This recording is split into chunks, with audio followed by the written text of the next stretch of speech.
కనుక ఆయన ఒక్కడే సుఖపెడితే బాగుండదు.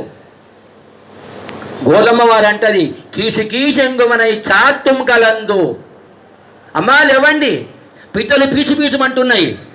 ఊమయో అందించవిడో అనందనలో ఏమ పెరుందయిల్ పందిర పెట్టాలో. ఎందుకు లేవట్లేదు మీరు? మూగవాళ్ళ, చెవిటి వాళ్ళ, గుడ్డి వాళ్ళ?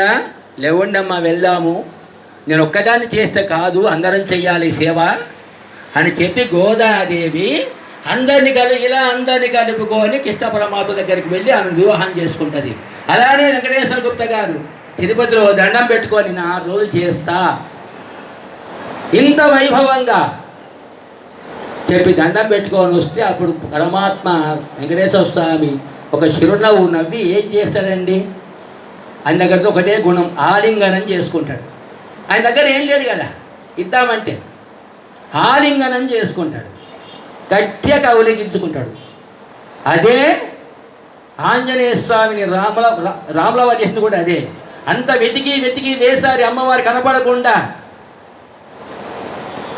మాసం దశరథాత్మజ ఊర్ధ్వం మాసాన్నతీవై సత్య